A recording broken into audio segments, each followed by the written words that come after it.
nga. Yun guys, yung hair ko na white. Bata pa ako meron na yan. Alam nyo guys, yung ginawa ko yan.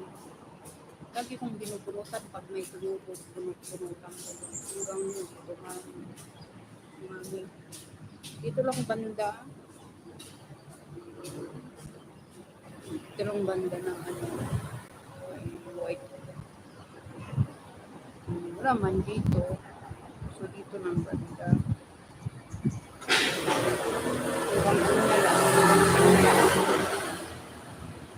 Dapat pala yung pinupunutan. Thank you, sabi ni Sir JFCT. Thank you din, Sir. Diba? Yun. Highway dito sa amin. Highway. Malapit lang dito sa bahay. Nakarin mo lang. Kanina nagpunta ako dito before 9. Kumuha ako ng number. Tapos umuwi ako. Bumalik ako before 11. Ang haba na ng pila. Nung pumunta ako dito.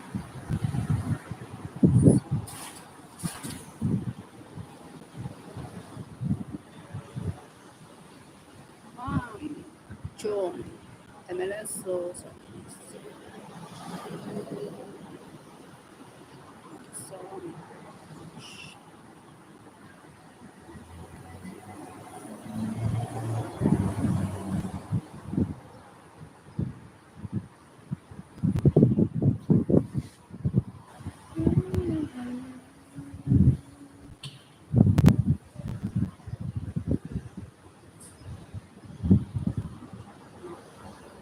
Tao sa bahay, buti na lang umuwi ako.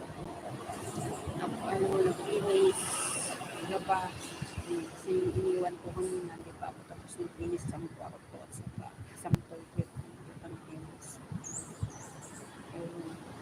Umuwi ako. Tupi, tapos nung tupi, ayun, umalis na ako. Tapos nung naglinisan yung kwarto, tapos nung CR, tapos na rin. Tapos kinip ko yung nilaghan na bedsheet.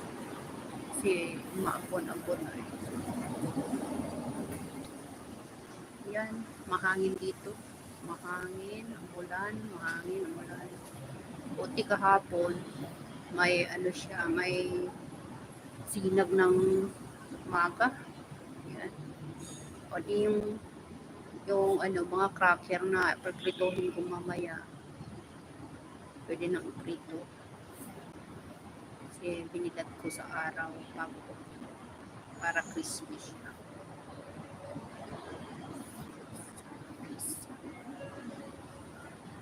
Ayan.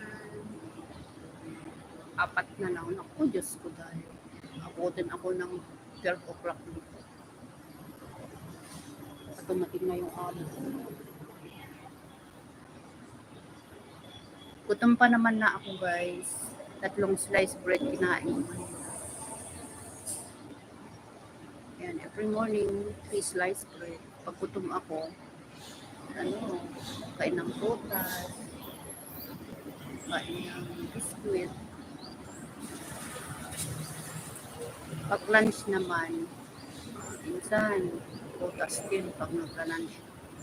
Hapon, kumain ako kahapon ng lunch.